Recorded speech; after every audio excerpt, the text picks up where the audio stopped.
Well, this is our closing session at this forum. Well, it's probably too early to sum up the results, but just a few words before I invite participants here to the stage. That's the second urbanistic forum held in Moscow. I would like you to analyze what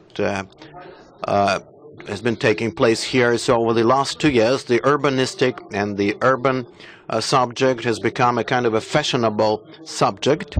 3 years ago, we were talking about this at homes, in restaurants, about the density of population. Now everybody is talking about this as a kind of a popular subject, widely discussed across the city. This is really amazing because in the history of Moscow, the urbanistic knowledge, the subject has never been in the center of public attention. But today we are all witnessing this. So there are 2 points that has played a key role in this. So one of them is the establishment of the Strelka Institute, which is acting as an organizer, as a co-organizer of this forum, and that set the main parameters of this forum, and that has actually transformed urbanistic studies into the fashionable subject, attracting young people. Yesterday in Facebook, after discussing the master plan of the one of the sessions, they were saying that it was overcrowded. People was actually swarming with people. So it's amazing where people can discuss a master plan with such interest. So there's another point, is the dismissal of Yuri Lushkov and the coming onto the stage of a new mayor, which resulted in the fact that the urban policies has become more open. It's becoming the subject of wide discussion, transparent and open to everyone, turning to people, discussion of public transport, and so on and so forth. So the fact that the dialogue has been launched is really amazing, that has contributed to making the subject quite fashionable.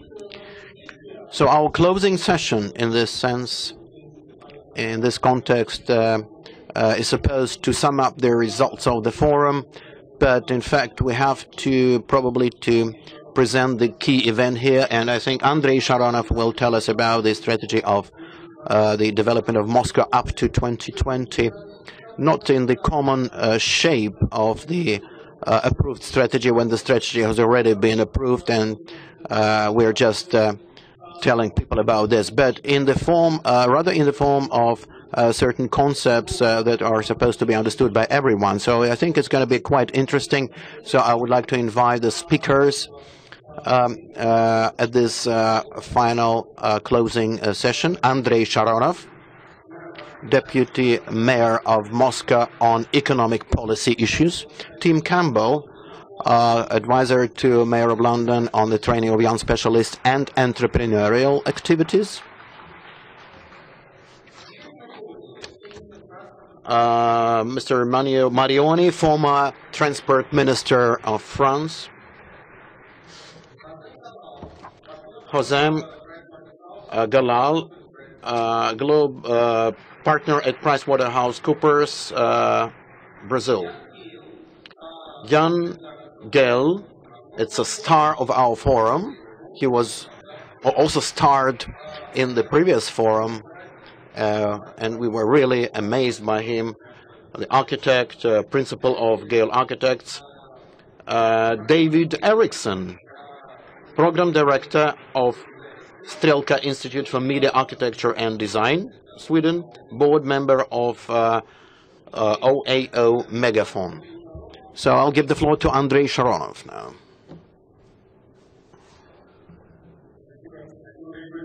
Thank you, Grigoriy. Good afternoon, dear colleagues. I wouldn't want to call this a report. I don't want to frighten you with a long speech. Yesterday you heard our mayor's presentation and Vladimir Mao's presentation, who is one of the co-authors of Strategy of Moscow. let me remind you that this is a forum attended by experts, and so we can talk here. We can afford to talk here about problems and different options rather than formulating the final documents, as we believe that this document needs to be further reworked and updated, taking into account different views.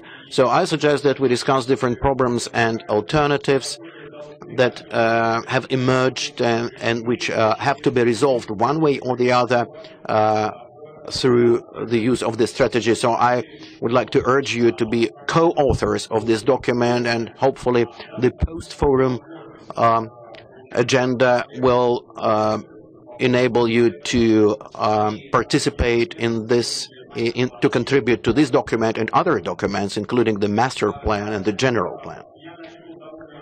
Let me start with a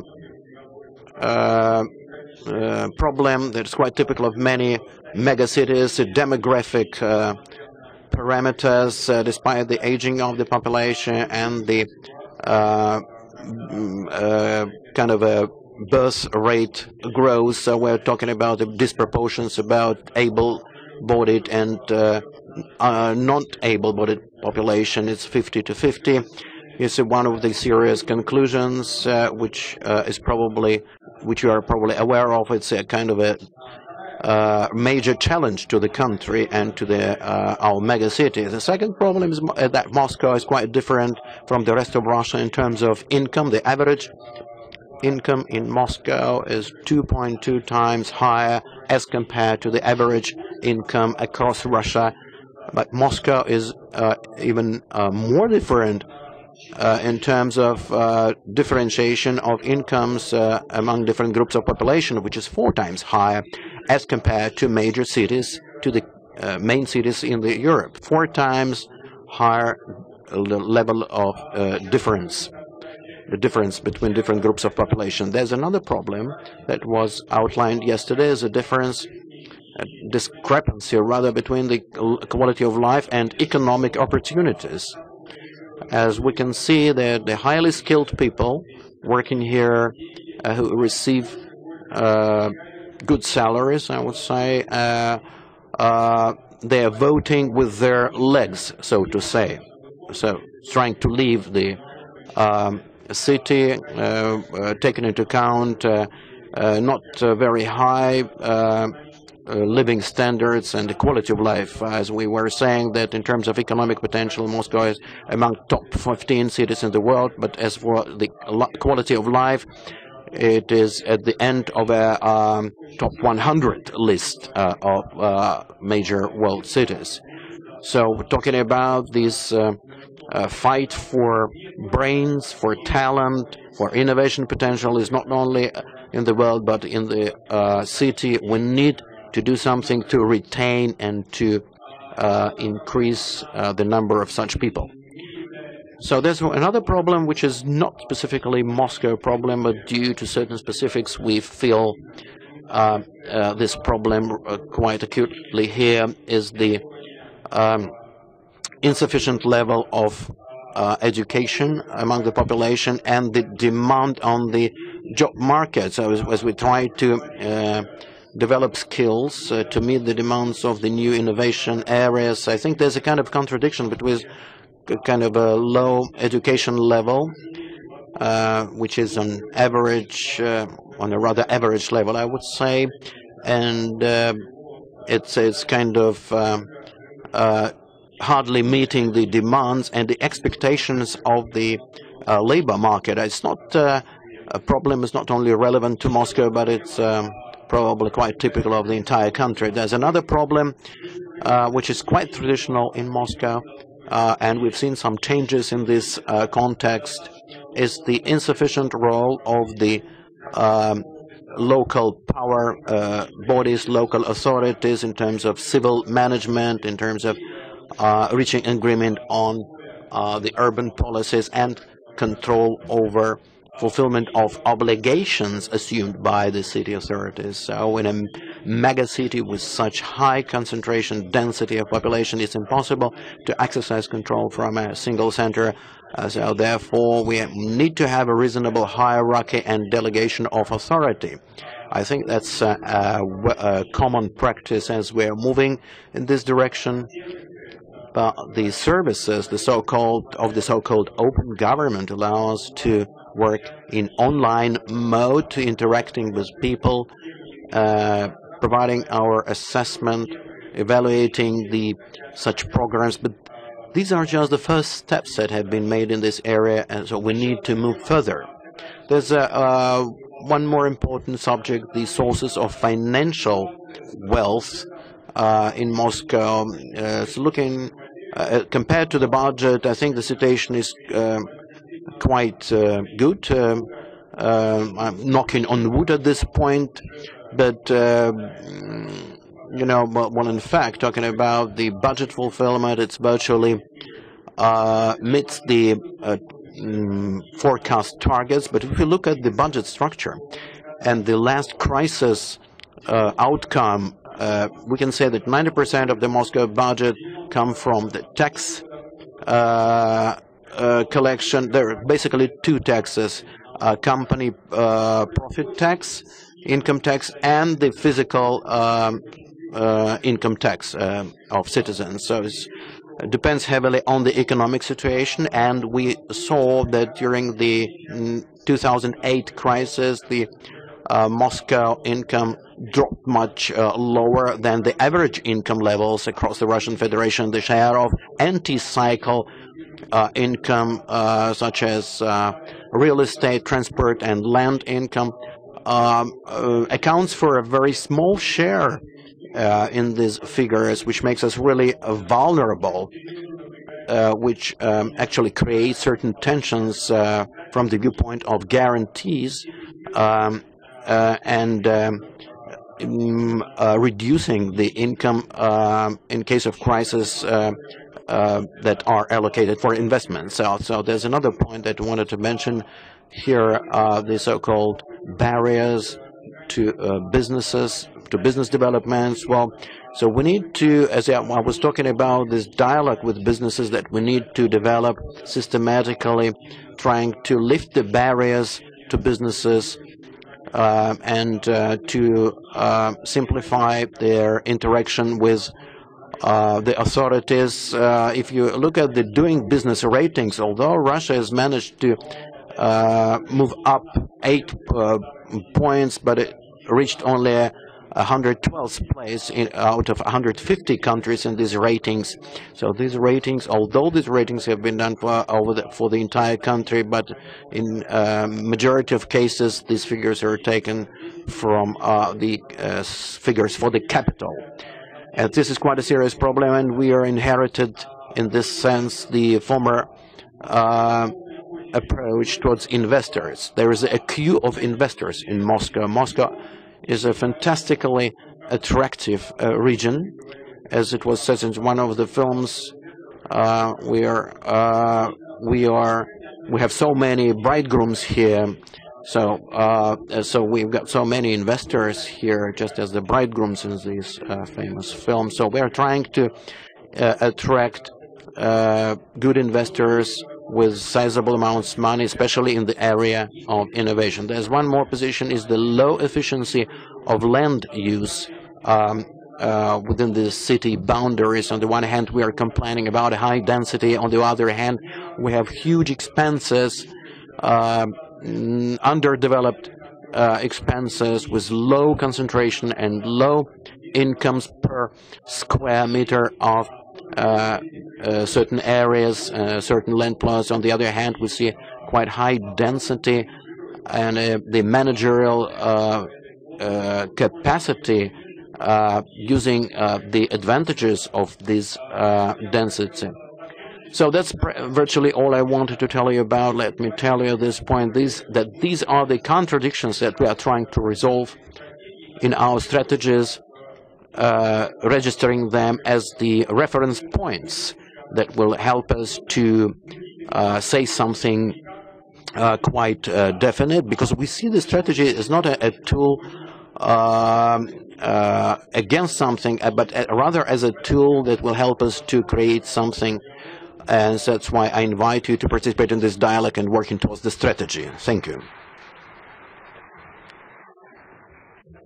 Thank you very much, Andrei. As far as I understand, so there are so many problems that you just mentioned regarding our future, but perhaps development of the economy and businesses we'll see on another level. So I would like to ask Tim Campbell, who is dealing with development of businesses and entrepreneurs. Maybe you could tell us what's the situation like in other countries.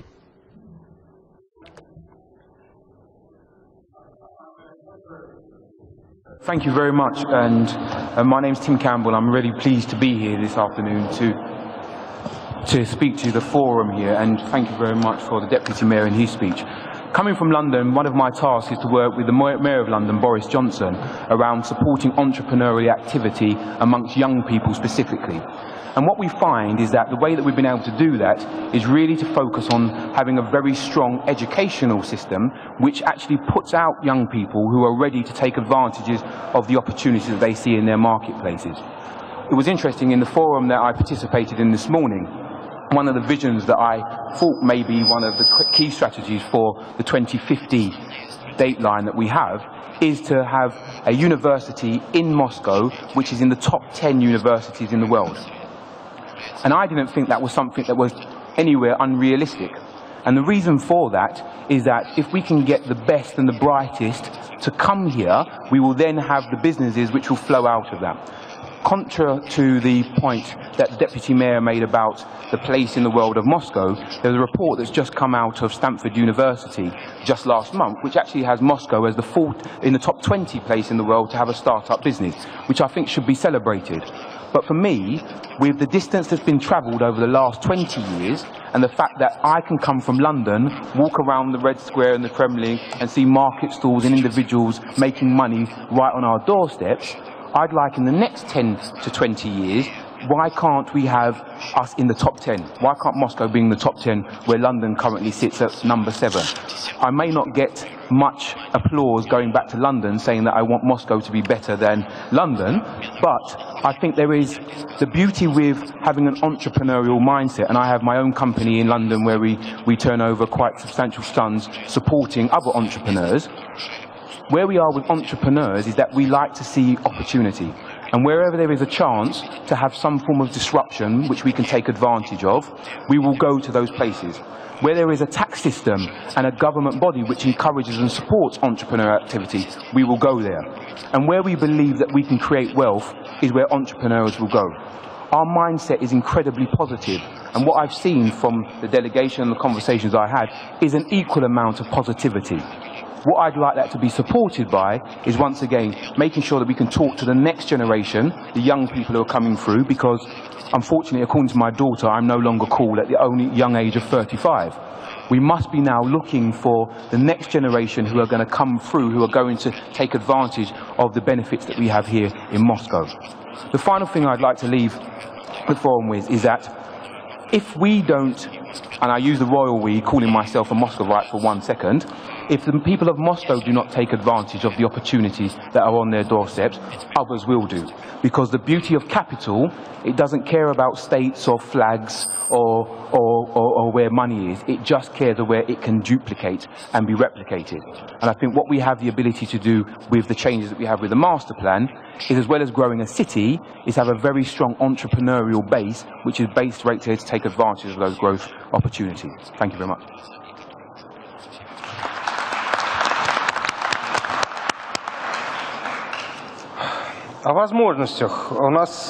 Speaking of opportunities, we have the presentation by Hazem, Galal, who is going to speak on the city of opportunities. And once again, there is Hazem Galal's remarks on cities of opportunities. You can speak from your seat, as you sit.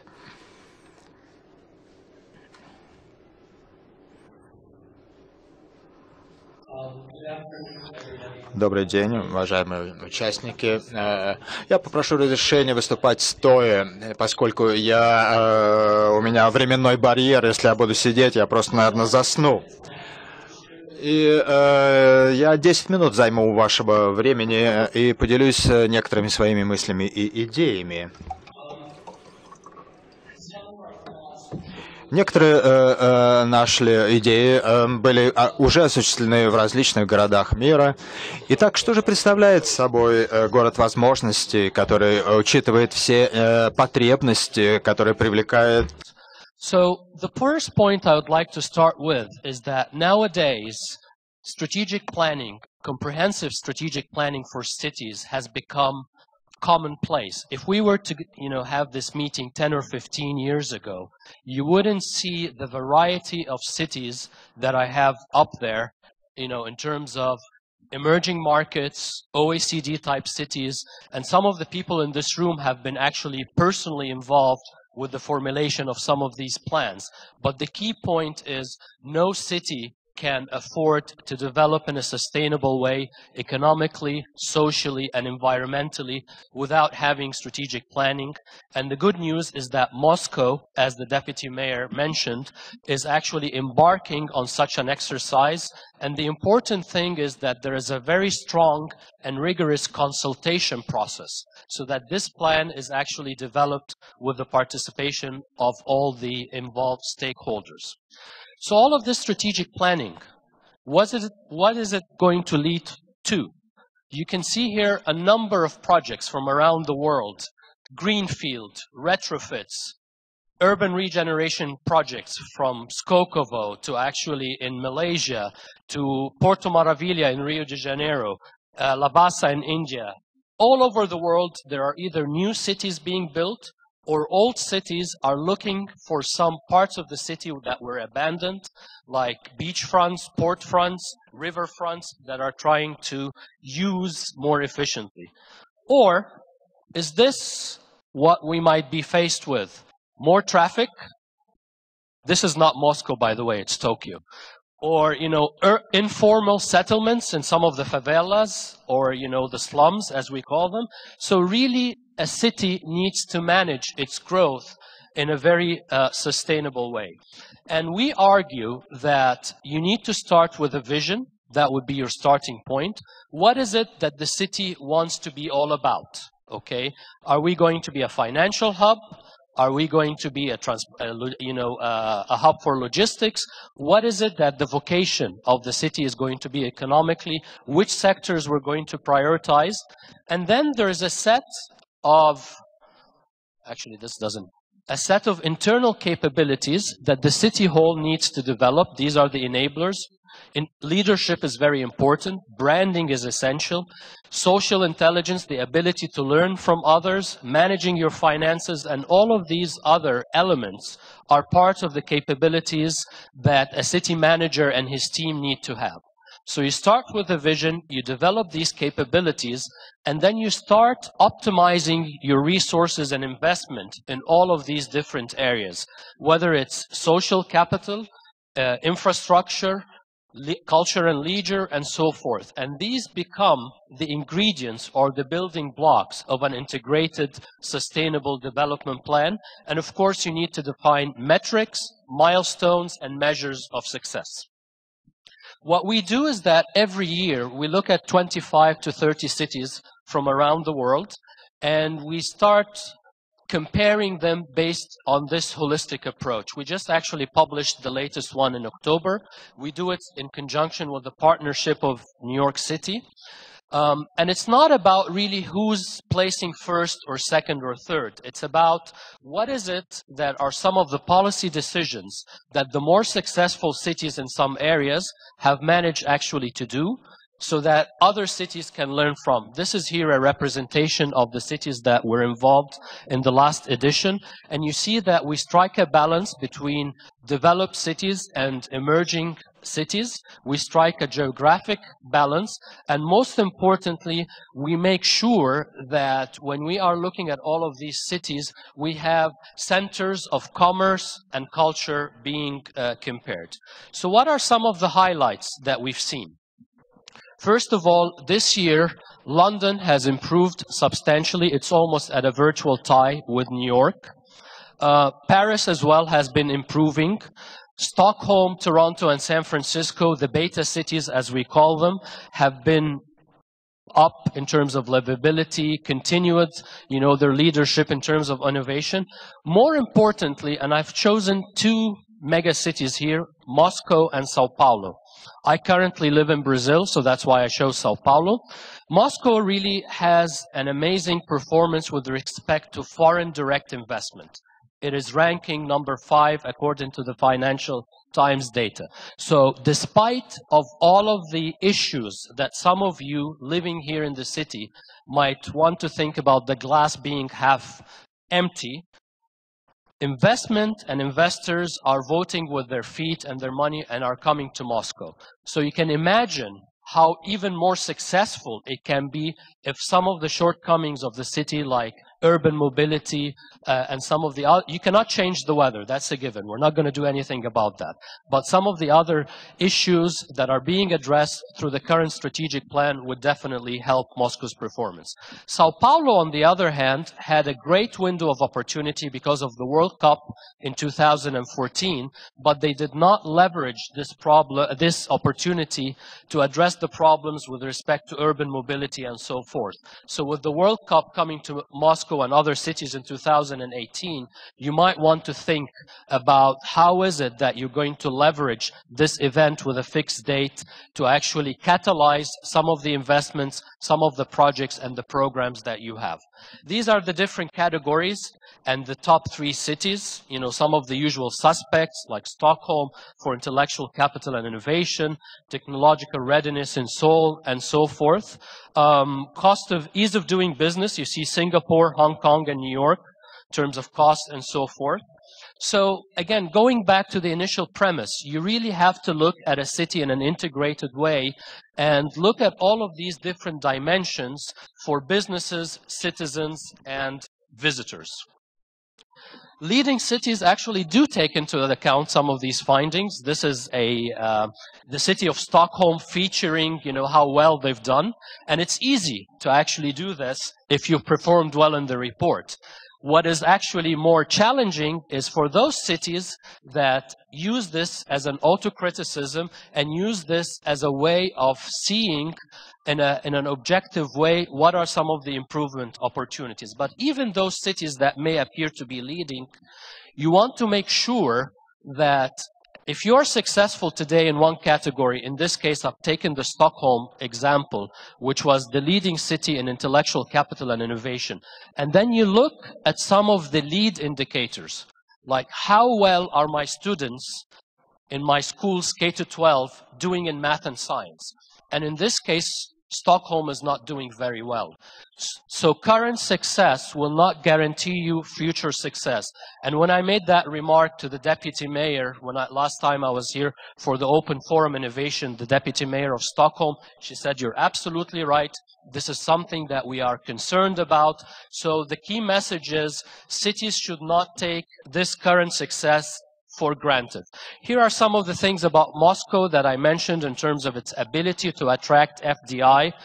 It only came after the usual suspects like Beijing, Shanghai, Singapore, and London. It came in 5th place in terms of FDI. Some of the improvement opportunities with respect to transportation, security, some of the healthcare structure, and so forth. But even as I said, cities that are at the top have improvement opportunities. Like, for example, in London's case, it is still a very high-cost city compared to others, and also it can improve with respect to sustainability. So regardless of the Boris bikes and some of the other, very highly sustainable initiatives, when you look at some of the indicators, there is still room for London to actually do better in terms of green space per capita and some of the other parts. We also did some kind of economic projections and what-if scenarios under 3 different scenarios. If knowledge and connectivity are the key, which cities around the world will be leading in 2025? Yeah.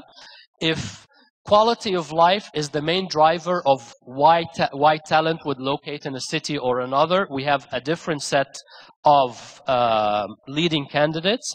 And then all cities will suffer if there is more barriers in terms of capital and brain mobility and so forth. But the trick is that you want to be as agile as possible as a city management team so that you have the flexibility to react to all of these different scenarios. These are the capabilities that I mentioned. You need to engage, and the roadmap to achieving outcomes in terms of engaging the different stakeholders, having the vision, developing these capabilities. But then most importantly is the ability to execute. The world is full of great plans, but unless you have the capabilities, the discipline, and the metrics to implement and execute your plans, you will be what we call in this quadrant, and consultants always like to use 2x2 matrices. So if you can imagine here that on the y-axis, that measures a city's ability to plan and to have policies in place, and on the x-axis, its ability to execute and implement those plans.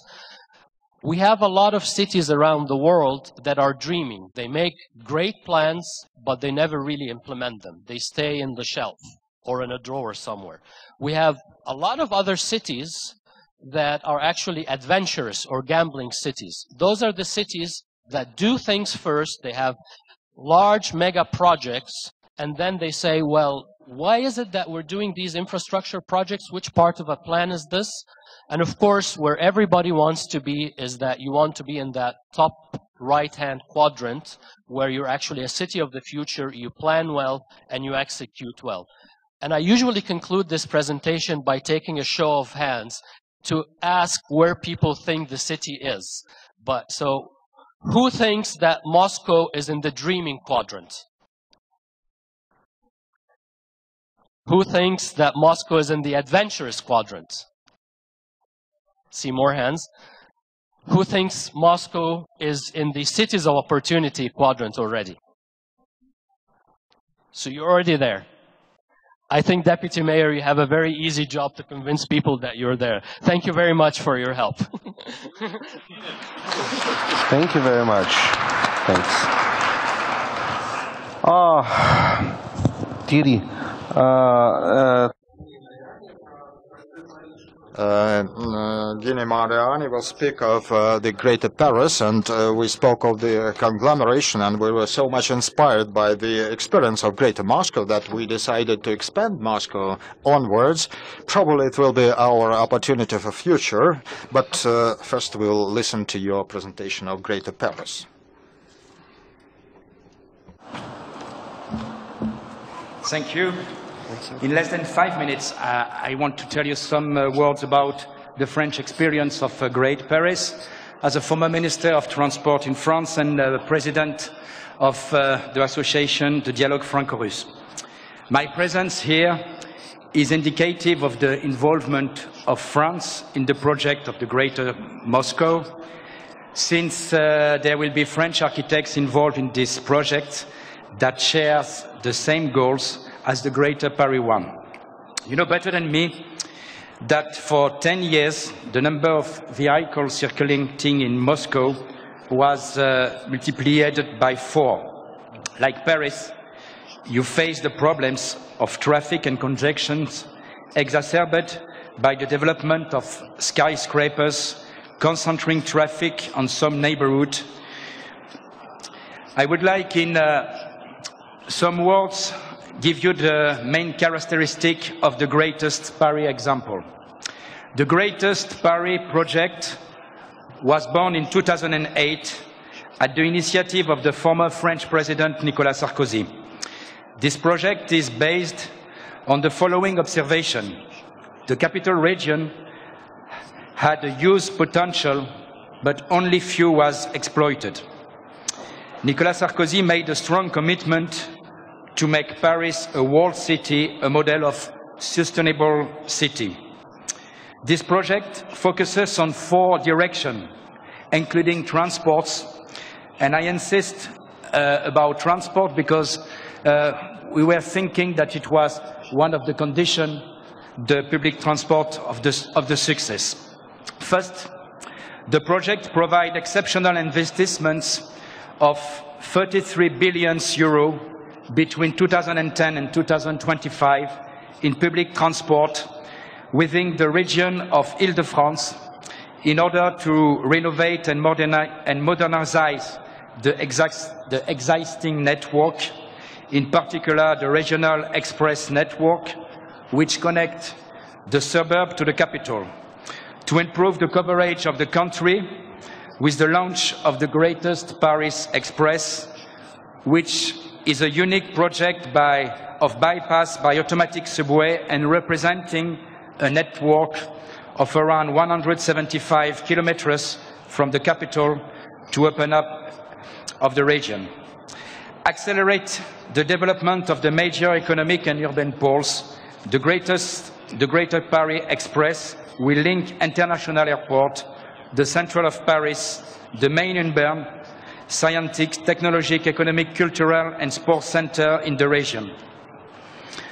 Second direction, the greatest Paris represents a long-term strategic vision, enabling communities to provide a planning tool to the project.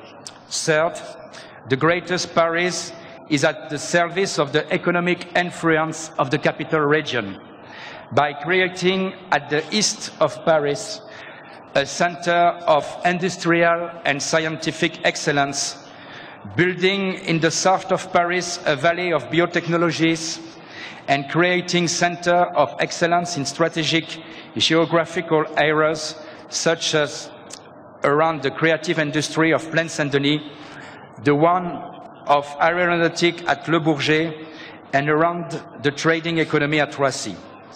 And finally, the fourth poles aim to achieve a sustainable new urban landscape.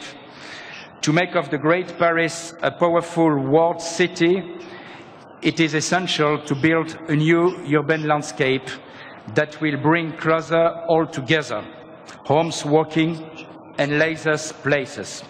This is the condition for the suburb to become an integral part of the capital region and supply dynamic. The removal of the housing deficit, which accentuates social inequalities, is also a priority of the Great Paris. Paris must finally meet the ecological challenge by building great green homes and multiplying green space projects. What is the situation today and what is, in 2 words, the problem?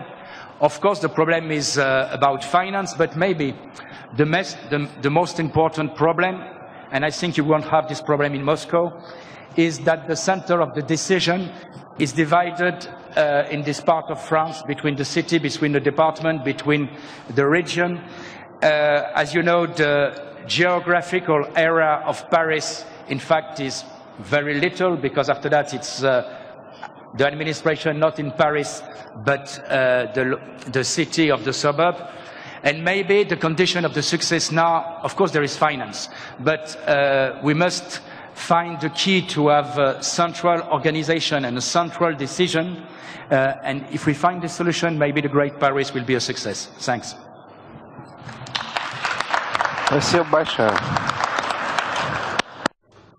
Thank you very much. Jan, here is your turn. Jan Gehl, the floor is yours. About the quality of life in a city, please. Just reminding you that the last forum, Ian Gehl told us about the prospects of modern urbanistic, and he has consulted this year the city of Moscow, so perhaps the quality of life has become better now. I'm in the somewhat difficult position to be a speaker without a voice today. So I've turned to plan B. I was asked to tell about, we've got this commission to look into the central districts of Moscow to come up with what are the problems here, what are the potentials, how can the center of Moscow be very much more attractive, very much more livable. I would have loved to talk about it, but it's not quite finished. And in next year, we talk about it in length, in all details. So, no talk about this. Instead, I'll do some daydreaming. I think it was Martin Luther King who said, "I have a dream." I will have a dream also, a dream of coming back to Moscow 15 years from now, and this is what I will see. The traffic will have been drastically reduced. Only 1/3 of the traffic will be left. Taxis, buses, deliveries, and some cars of residents. But many residents will not need their cars no more. Instead of one-way streets all over, there will be two-way streets, and there will be about 2 lanes in either direction, wide sidewalks, street trees, and medians, so it's easy to cross streets. All the pedestrian tunnels from the communistic times, which were part of the ideology of that time, they will, in 15 years, be gone, and it will be like in Champs-Élysées in Paris, that one can walk across streets at level, and that handicapped people can cross streets also. They can do it in Nevsky Prospect, in Leningrad, in St. Petersburg, so that will be wonderful. Also, thanks to the mayor's new plan for greening Moscow, there will be 5 million new street trees, and the grey city would have become green. Tverskaya will have become a fabulous boulevard with 2 rows of trees on either side, wide sidewalks. It will be the Champs-Élysées of the East. Also, in the central part of the city, wonderful new streetcars will have been introduced, which will take care of the surface transport. Because we have these wonderful streets, we can have wonderful streetcars in the streets. They were introduced in 2017, and they provide an excellent and efficient surface transportation, where everybody is in the city while they are being transported and not 100 meters under the ground. This also means that we have relieved the metro so that more citizens from the suburbs can be taken into the central part. Global warming is not so good, but in Moscow it's proven very good because the 2-3 degrees of extra centigrade have made it possible to introduce a widespread bicycle network in Moscow in 15 years from now. So now they bicycle in Moscow, like they also have come back to bicycling in Beijing. Now they have been forced to think in other ways also in Beijing. The health in Moscow is much better than it is now because many people walk more and many people bicycle more, and there's less pollution and less noise, and people live 7 years longer and they don't need to go to hospital anymore. The city has also seen a remarkable visual quality improvement. The new city architects have gradually introduced a citywide program of modern, practical, and extremely beautiful street furniture, just as they have it in Melbourne or in Paris. Now, Moscow is by far the best in the world. Also, it can be widely seen that the new urban design guidelines has improved the architectural quality of street signs, of kiosks, and of restaurants placed in the streets. Especially also, it's nice that there are now strict visual control concerning the advertisements in the public realm. When I come back 15 years from now, also I can enjoy to see that this city of river and canal has started really to celebrate their rivers. There are no freeways along all the rivers anymore. Selected parts of the riverfront has been freed of traffic and parking, like they have in London, in New York, in Paris, in Portland, Oregon, and the city districts have come down and people have started to enjoy the water by the summer and in the winter by skating and so on. Everybody in Europe rave about the fantastic plan in Moscow to introduce 200 excellent neighborhood squares so that every neighborhood have a good square of a good park in close walking distance from where you live, whether it's in the center or in the suburbs. Also, it's very nice to notice that the skyline has been respected. Still, you have the rather low central district with the peaks from the monuments from the communist era, which is really characteristic of London. There are no, of Moscow. There are no skyscrapers all over. There's no awful Dubai here. It's still Moscow, thanks God. Both by summer and winter, there are now many more people walking, sitting, having fun, having coffee, or skating in the public spaces. They are mostly Moscovites.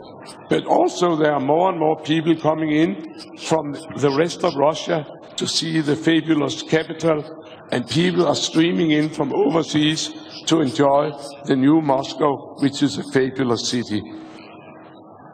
Moscow has become a city for people. Already by 2018, Moscow was named the most livable city in the world, and the famous Li Qiuyi Prize from Singapore for the finest city in the world was given to Moscow in 2020, or maybe even in 2016. It's difficult to see how soon it will be. The new program for improving the life in the center is also now being spread out to the suburbs. The suburbs of Moscow is making good progress, so that the livable city agenda will cover the entire city from the Red Square to the furthest away suburb. Since 2014, no new suburban area has been built unless it was excellently served with public transport and bicycles. This is all envisaged as a situation we will all see 18 years from now. Actually, I don't think that Moscow will need that many years to be that great, because many of the things have already started. The city of Moscow is already on the move. I can hardly wait to come back in 15 years' time, and I hope I can do it in 10 years' time and see all these things. It's a fantastic city. Thank you.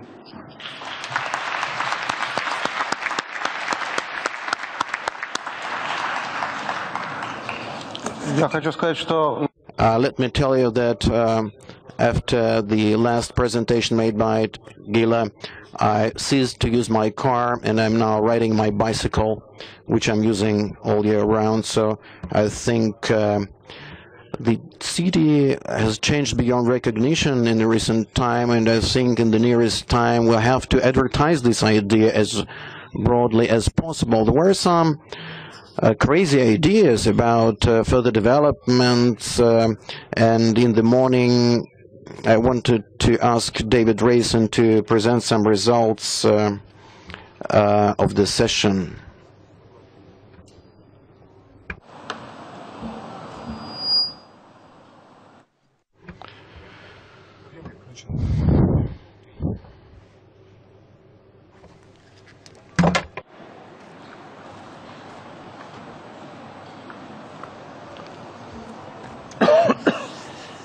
Good afternoon.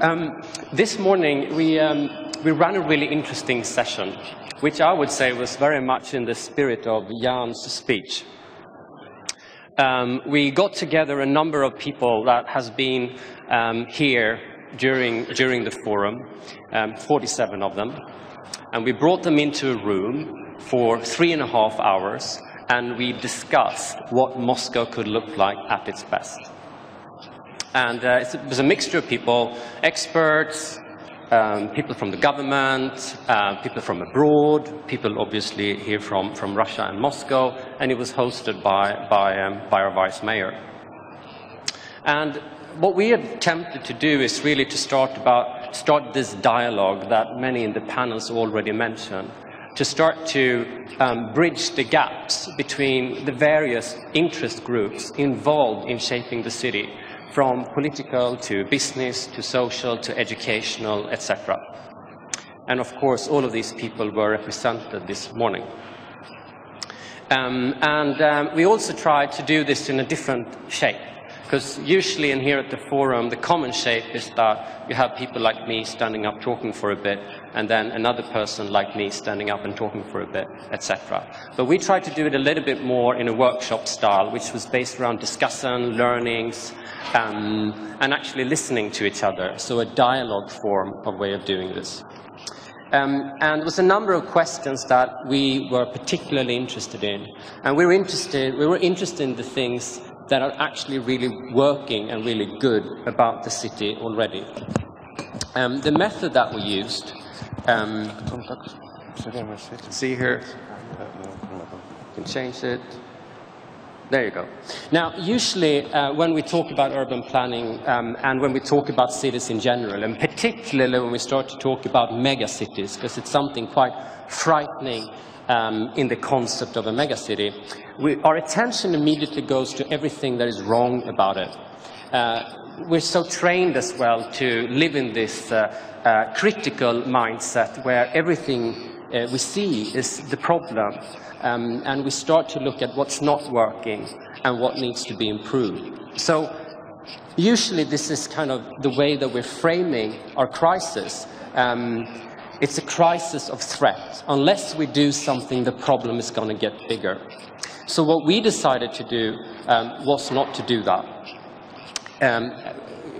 We attempted something quite challenging and courageous. Instead of focusing on the things that didn't work, let's focus on the things that are possibilities, that are opportunities, that's already great about this city, the things that we love, the things that we are appreciative of.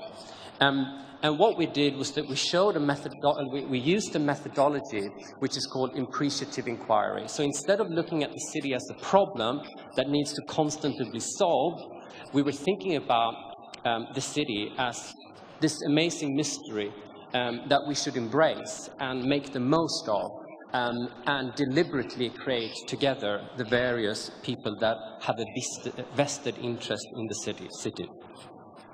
So, well, you can probably figure out what it's like to have 47 really important people from all parts of Moscow in a room. It was quite full on. And this was 3.5 hours. And what we focused on was, in the end, 4 really, really tangible outcomes. The first one, to get a sense of when we really, really appreciate in Moscow, what are the themes that are coming out of that? The second thing was, what are the themes that are emerging from a conversation around potential, particularly long-term potential? The third thing was, when we talk about a megacity of human scale, what are the most critical and what are the most important ingredients to put into it? And finally, from this day, what we would like to put forward as being the most important ingredients for Moscow, let's say, 2050, just to be a bit more visionary. Now, it was really, really interesting to see all these experts from all parts of society working together, because when we went through the material afterward and curated this presentation, it was so obvious that there was very, very few powerful themes emerging out of the material. First of all, when it comes to what's already great about their cities, we were struck by the amount of stuff that people actually like about it. As part of this workshop, we also made a film where we, for the last 2 weeks, have been out talking to people, and that was featured as an input into the workshop. But it's interesting how Moscow, actually, unlike many other cities, and particularly cities that was brought up in the PwC report, if you go to smaller cities like Stockholm, where I'm from, or Toronto, Moscow is such a wonderful city with loads of diversity of space, absolutely, but more importantly, people. And I'm sure any of you that are foreigners and come here for the first time realize you have a perception of Moscow as being full of this idea of Russians. And then you come here and realize that it's as much multicultural as walking through any other big mega city. It's incredibly multicultural. The second thing, which is also very, very clear in this material, that Moscow has this amazing flavor to it, unlike any other city in the world. There is a uniqueness and a mystique to Moscow, which you can only sample in this city. And it's a drama that we should be really proud of, and clearly we are really proud of. It's also a city, actually unlike New York, that never sleeps. Unlike New York, you can actually live here 24/7. Apart from that, we also have this incredibly place of heritage and historical value. And one of, three of the most important events on the global arena has taken place in this particular city. The whole Tsar culture, the rise of the Soviet Union and the communist era, and the fall of it. It's important things that is part of the tissue of the city. And also the last thing that's emerging from the material is this amazing scale that Moscow can provide, and the opportunities also from an economic perspective. And that's what's here already, guys. That's good things already here that we can build from. When we started to think about the potential from that, there was a number of themes emerging. First of all, what an untapped human potential. We've already talked about it in the panel. But already, Moscow have a very, very high educational level. And there is also, when you look at the spread of demographics, that there's a very young population in Moscow. This is an amazing resource that can be used much better. Why shouldn't Moscow have one of the best universities in the world? Or we could have several of the top 10 universities in the world. This is also a city with a lot of unbuilt areas. When you take the map of Moscow and start to look at it, it's full of white spots, and it's also full of brown spots. Unlike other cities that are very dense and very planned and have been built very structurally, Moscow is still a city which leaves room for new creativity and new creation, and that's amazing and pretty unique. We also have 83 kilometers of river. Well, if you take river size, you can double that. And absolutely, there is so much we can do with beauty. We also statistically have the most green space of any big city in the world. And today, a lot of that space is placed in areas with low dense population, but we could use that space in a better way. It's also a very multifaceted historical layer. You can take a simple look at architecture. You will find some of the most important buildings over the last 200 years represented here. You also have a heritage of buildings that came during the communist era that are absolutely unique and amazing. And there is a texture to the city from an architectural point of view that is unlike anywhere else in the world. That is an incredible opportunity. There is also a huge opportunity around institutional renewal and reinvention. What happened if we made all processes and all governmental processes 50% more effective? Imagine how well run the city could be. And also, it's funny because we used a lot of looking at brand data from around the world and how other people perceive us here in Moscow. And it's so clear that they don't know us. People haven't been here. They have a lot of preconceived ideas about what Moscow is and what Moscow is like. And most of them are wrong. If they came here and experienced the city, they will completely change their attitude towards it. So what's the potential? When it came to human scale, there were some ingredients that was particularly pointed out and emerged in the material. First of all, any megacity at human scale of tomorrow needs to be able to provide a huge menu and huge choice for a very, very diverse group of people. We should focus as a megacity to make sure that there are all kinds of opportunities for all kinds of people. Diversity and quantity is important. The second thing is that we need to get away from the industrial era thinking where cities were built to cater for the needs of industries. Today and tomorrow, cities are first and foremost built for us as people. And we should center them around human activity, not necessarily the traditional industrial production. The third thing is this whole concept of zoning. Now, Moscow is a very traditionally planned city with a lot of, particular zoning areas.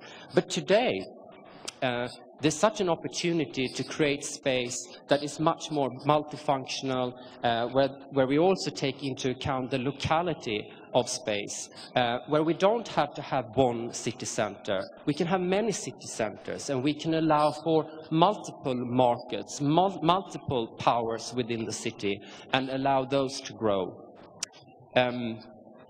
Of course, if we're a human-scale megacity, we need to put people first, and that means putting human values first. And that also means that not only do we need to include all people in society, we also need to make sure that we engage in the planning and the creation on the city on every level.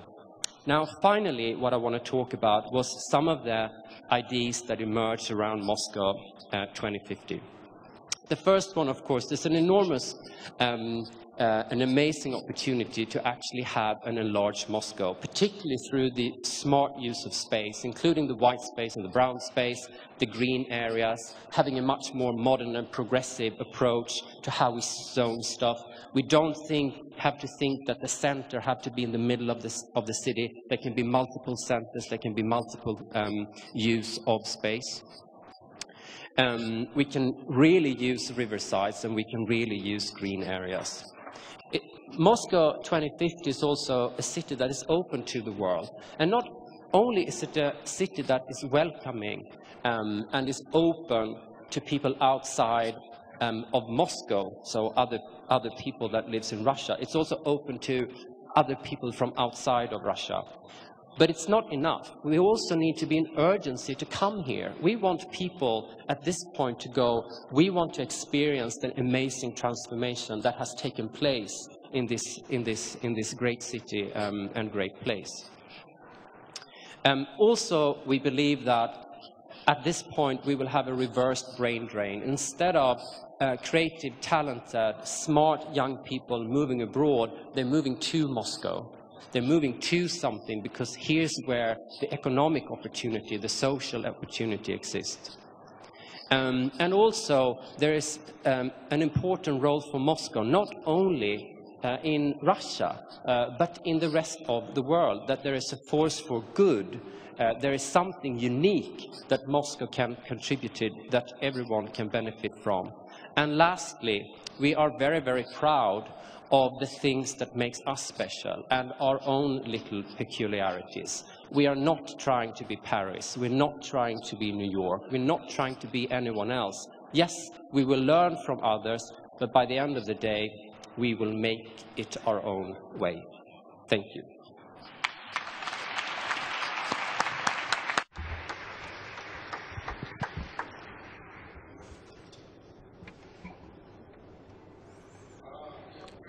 I was asked to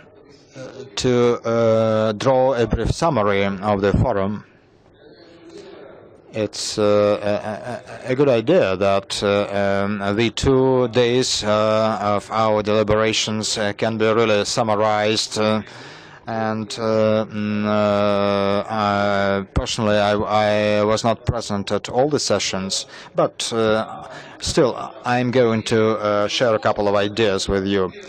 Well, the idea of the forum was born when we were thinking of how to make Moscow global, and at that point the team that came to management following the resignation of Mayor Lushkov was closely linked to the federal government, and thus they had a clear picture of the integration into a greater policy in global finances. So this is the city, and the team is assigned a task to transform the city to make it really global. A year has passed. Now we can see that it's not just a city, it's a city where people live, and they live in specific neighborhoods. They want polyclinics, they want good schools, kindergartens, and they don't think globally. So we again came up with an idea of a city on a human scale, Those are the issues pertaining to connectivity, to Moscow being on a global agenda, but based on the fact that some 10 million people live permanently here.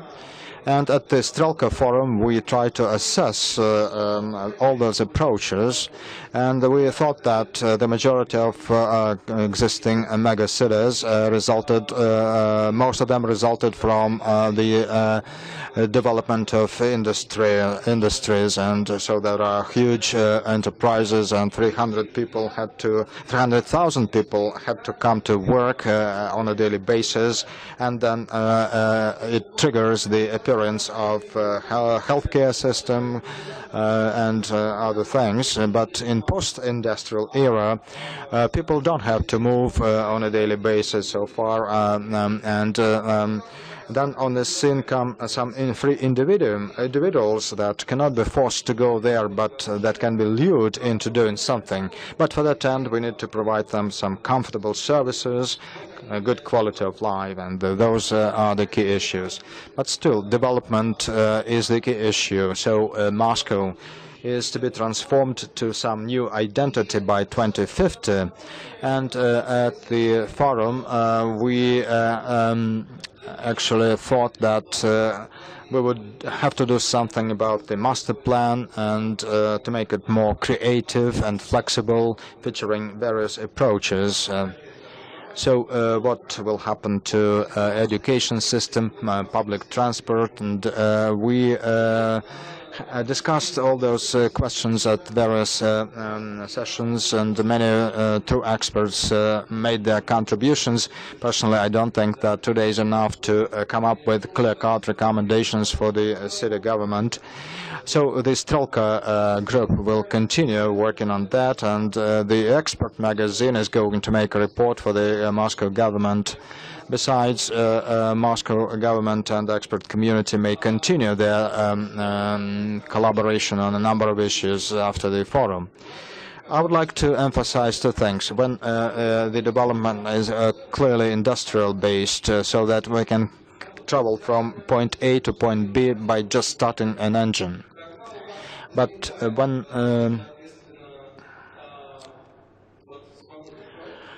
there is a free individual, and all those individuals are different and diverse, then it's kind of sailing. And to sail, your sails are to be blown by wind, and wind is changing. So it's up to you how to erect your sail, downwind or upwind. But you can respond to that movement, but it's not you who starts the movement. So it brings you to search for true ways to fit into the new system. And the system of a dialogue and close ties with the city, and not any forced actions, those are the main novelties in city planning and its politics, its policies. However, when it comes to who shall we respond to, and under the circumstances, being an expert community, being architects, we can respond only to the government's calls. And in a way, we are in a perfect world, and like poets, like Pushkin put it, that he didn't care who he would depend on the Tsar or on the people. We do not depend on anyone, on no Tsar or no people. Okay. So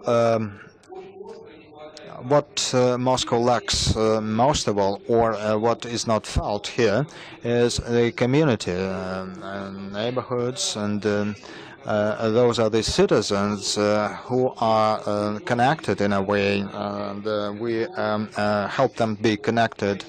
When we spoke on human capital and culture at respective sessions, it was very clearly identified, as well as the session at the master plan, when we understand how we can treat the city development, but we are not sure how we can get along with neighborhood developments. And those communities of Moscow topic, from my perspective, can serve the subject of the next forum. And Emil Belbenmeister, great linguist, wrote an essay on freedom, and he wrote that the word of freedom in all Indo-European languages was connected to the notion of community, settlement, as well as in Russian, and there is svoboda and there is settlement, or freedom of settlement, which in Russian sound very much the same. Because if you live in a settlement, in community, that's the community which actually safeguards your sense of freedom. Well, I'm not certain if it is still relevant now, but I would like all the participants of today's session would speak on their idea of the main subject for the next forum to ensure the continuity. The other topic, which I view as an important one, is that Moscow is really a unique city which can expand or develop in all directions. And those ideas that were voiced at the forum, and if it had happened in another country with more clear political vectors or some more articulated political vectors, we could come up saying that there are proposals from the left and proposals from the right. But and in Moscow, the 50% of the population is an aging population, and so the Moscow can be developed to make them comfortable. Or we can turn the Moscow into the city of development for the young people, and we say that Moscow is a young city, but at the same time, more than 50% of the population are aged people. Well, we should really dot all those I's, and the problem, the issue of preservation, the notion of development are two different things, and we should choose one. So we are developing the center of Moscow, and that's the ideology of difference between East and West. And Europe has become quite socialist in terms of town planning, but Asian countries, which in certain ways serve our guidelines for development, do the opposite. And we would like to kill two birds with one stone. We promote and develop public spaces, parks, greens. We try to ensure equal conditions for all. That's the policy of any socialist-based municipality. But when it comes to conglomerate and conglomerations, we are looking for the points of growth, and it's like colonial times, and probably it is right to try to develop in all directions at the same time, and which is unique for this country, but then we'll have to realize that we are unique. And perhaps there is another subject that we have not covered, and that is the subject of the relationship between Moscow and the rest of the country, and the function of the capital and the way Moscow lives, and the relationship with other countries. Those points were made at various sessions, and reservations were made that as a separate and individual topic, and we will discuss it later. Probably that may serve the next topic for the next forum. So I don't think that we have covered everything, like discussions at Facebook on master plan, and I read it several times, and some professional architects wrote that we learned how to say right words, but we don't really understand what they mean. And I think that if it continues, if we still make that progress, we will really see what those words mean, and we will have some other successful fora. Now I would like to turn the floor back to Andrei Sharonov. I really take a great risk being the last speaker between you and the end of the forum, so I'll try to be very brief in assessing the outcome of the forum. It will be too optimistic to say that we can really draw all the lines right now, and I think we shall allow some afterward and follow-up discussions between the professionals. So, by and large, I would like to say that the forum has proved to be quite popular. 1,800 people participated from 20 countries, and online broadcasts were watched by 20,000 people. And yesterday, during 6 hours, the forum stayed to be information event #1 in Russian media. So I think we are really busy with some serious business. Secondly, I would like you to leave the forum with a sense of being important, and so that you would expect government Moscow would come to understand your ideas, and it's good that the mayor and the government of Moscow now realize that they are not the chief architects, and that there is a great professional community, great expertise and experience, good and bad, not only in Moscow and globally. And there are citizens who live in their neighborhoods and who have a right to voice their concerns and proposals, not only in terms of town planning, but in terms of economy, services, and other things. So points that we are making here are in demand, and they are really relative.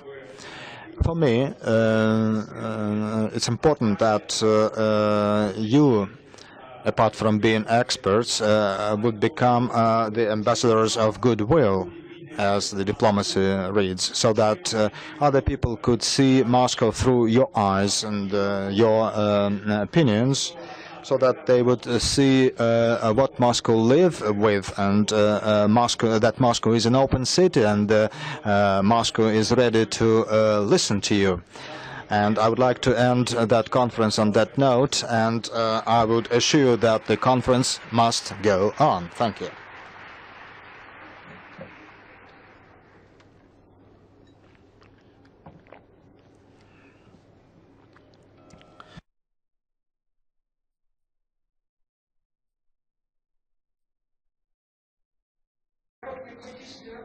I'm Alexander, and I would like just to say a words of farewell. It's lyrics. There is a city in the world in a white light and bright light, and I think that the city is preserved by some sacred force, and that we live here in peace under the golden cupolas of churches, and we can see the cathedrals that inspire us for higher deeds, and we believe in victory.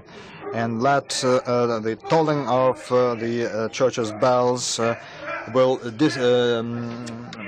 dismiss the night, and Moscow will turn into a sacred place.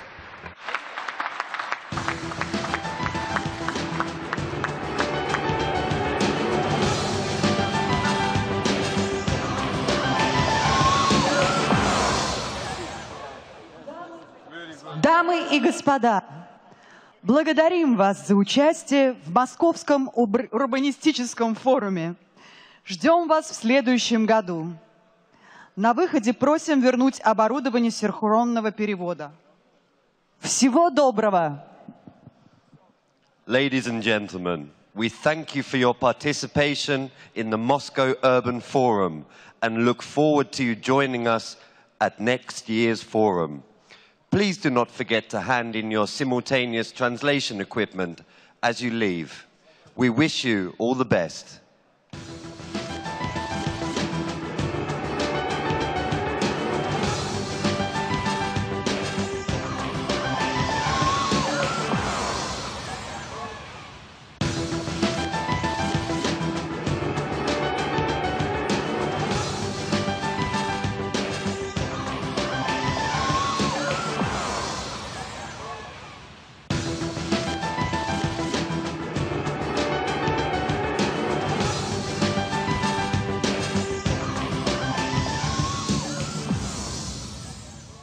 Дамы и господа, просим вернуть оборудование синхронного перевода на выходе из зала. Ladies and gentlemen, please do not forget to hand in your simultaneous translation equipment as you leave. Thank you.